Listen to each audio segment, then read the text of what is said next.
வணக்கம்,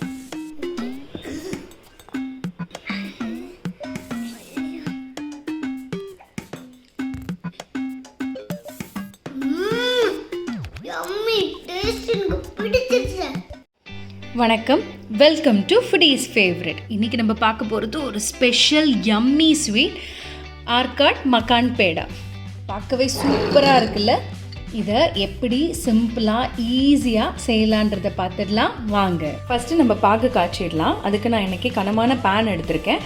இதில் 800 கிராம்ஸ் சர்க்கரை போட்டிருக்கேன். இப்போ 800 கிராம் சர்க்கரைக்கு நான் இதில் பாகுக்கு ஒரு 3 கப் தண்ணி ஊற்ற போகிறேன். அதாவது இந்த கப் பார்த்தீங்கன்னா 150 mlோட கப்பு. ஸோ இதில் 3 கப் தண்ணி ஊற்றிக்கலாம். தண்ணி ஆட் பண்ணிவிட்டு ஸ்டவ்வை ஆன் பண்ணி ஹை ஃப்ளேமில் வச்சுருக்கேன். எல்லாத்தையும் மிக்ஸ் பண்ணிக்கோங்க. நல்லா இது சுகர் சிரப் நல்லா மெல்ட் ஆகி வர வரைக்கும் நம்ம வெயிட் பண்ணலாம். இப்போ பார்த்தீங்கன்னா நம்மளோட சுகர் சிரப் நல்லா கொதிச்சிருச்சு. இதுக்கு எதுவும் கம்பி பதம்லாம் தேவையில்லை. ஜஸ்ட்டு நீங்கள் கையில் தொட்டு பார்த்தீங்கன்னா இப்படி விரல் ஒட்டணும். நான் இன்றைக்கி நம்ம சிம்பிளாக வீட்டில் பண்ணுறதுனால மக்கான் பேடாக்கு எம்டிஆரோட குலோப்ஜாம் மிக்ஸ் பேக்கெட் எடுத்திருக்கேன். இது 175 கிராம். இதே ஹோட்டலில் பார்த்திங்கன்னா கோவா, பால்கோவா, மைதாலாம் சேர்த்து பண்ணுவாங்க. பட் இதுவுமே அதே ஹோட்டல் டேஸ்ட்டில் இருக்கும். இப்போ மாவை மிக்ஸ் பண்ணிடலாம். இந்த குலோப்ஜாம் மிக்ஸ் பவுடரில் இப்போ நான் இன்றைக்கி 10 முந்திரி, 10 பாதாம் பருப்பு எடுத்திருக்கேன். இதை குட்டி குட்டியாக இந்த மாதிரி கட் பண்ணிக்கோங்க. கட் பண்ணதை இதில் சேர்த்துடலாம். இதில் இப்போது 3 ஃபுல் டேபிள் ஸ்பூன் மைதா மாவை ஆட் பண்ணிடலாம். இதில் ஒரு 1/4 டீஸ்பூன் பேக்கிங் சோடா சேர்த்துக்கலாம். பார்த்திங்கன்னா ஒரு 2 பிஞ்ச் சேர்த்துடலாம். இப்போ இது எல்லாத்தையும் ஒன்றா மிக்ஸ் பண்ணிடலாம். மிக்ஸ் பண்ணிவிட்டு இப்போ இதில் தண்ணி சேர்க்க போகிறோம். நான் இன்றைக்கி 100 ml தண்ணி எடுத்திருக்கேன். ஆனால் ஃபுல்லாக ஊற்ற போகிறதில்ல. கொஞ்சம் கொஞ்சமாக மிக்ஸ் பண்ணிவிட்டு நம்ம தேவைக்கு ஏற்ற மாதிரி தண்ணி ஊற்றிக்கலாம். இப்போ நான் இதில் ஒரு 1/2 கப் ஃபஸ்ட்டு ஊற்றிக்கிறேன். இப்போ பார்த்திங்கன்னா நம்ம நல்லா பிசைஞ்சாச்சு. இப்போ குலோப்ஜாம் பண்ணுறதா இருந்தால் ரொம்ப அழுத்தி பிசையக்கூடாது. ஆனால் நம்ம மக்கான் பேடாக்கு கொஞ்சம் நல்லா அழுத்தியே பிசையணும். இப்போ பார்த்திங்கன்னா நம்ம நல்லா பிசைஞ்சாச்சு. இப்போ ஃபுல்லாகவே நான் அந்த 100 ml தண்ணியும் யூஸ் பண்ணிட்டேன். நல்லா அழுத்தி பிசைஞ்சாச்சு.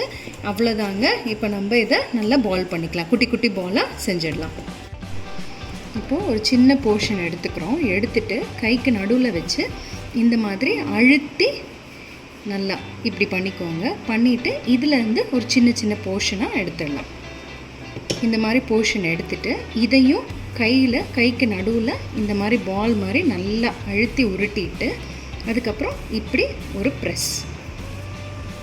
அவ்வளோதான். இந்த மாதிரி இதை ஃபுல்லாகவுமே செஞ்சு எடுத்துடலாம். அவ்வளோதான். இப்போ நம்ம எல்லாத்தையும் உருண்டை பிடிச்சாச்சு. இதை எப்படி ஃப்ரை பண்ணுறதுன்னு பார்த்துடலாம் வாங்க. ஒரு சைடு நம்மளோட ஜீரா ரெடி ஆகிடுச்சு. இப்போ ஒன்றொன்றுத்தையாக போட்டு எடுத்துடலாம். நல்லா மீடியம் ஹீட் இருக்கணும். ரொம்ப சூடு இருக்கக்கூடாது.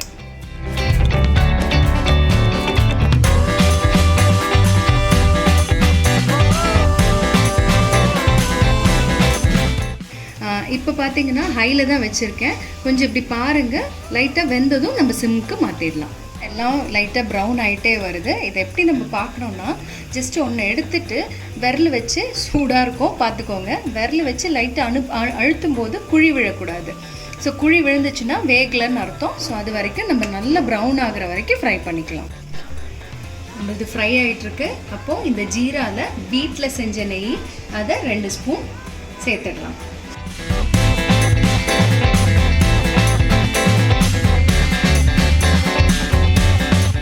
இவ்வளோதான். எல்லாத்தையும் ஃப்ரை பண்ணியாச்சு. இப்போ நம்ம ஜீராவில் ஆட் பண்ணிடலாம். இவ்வளோதான். நம்ம ஃப்ரை பண்ணதை ஜீராவில் சூடோடே போட்டாச்சு. நல்லா எல்லாத்தையும் அமுக்கி விட்டுக்கோங்க. அப்போ தான் நல்லா ஜீரா பிடிக்கும். இதில் ஏலக்காயெலாம் நான் இன்றைக்கி ஆட் பண்ணல. உங்களுக்கு ஒரு ஸ்மெல்லுக்கு வேணும்னா நீங்கள் ஆட் பண்ணிக்கலாம். ஏன்னா எதுவுமே இல்லாமல் இது செம்ம டேஸ்ட்டாக இருக்கும். இதை நல்லா ஊறட்டும். எப்படி ஒரு 4 மணி நேரம் ஊறணும். ஊறினதுக்கப்புறம் நம்மளோட ஆர்காடு மக்கான் பேடா ரெடி. கண்டிப்பாக உங்களுக்கு இந்த வீடியோ பிடிச்சிருக்கோன்னு நினைக்கிறேன். பிடிச்சிருந்தா சப்ஸ்கிரைப் பண்ணுங்கள். தேங்க்ஸ் ஃபார் வாட்சிங்.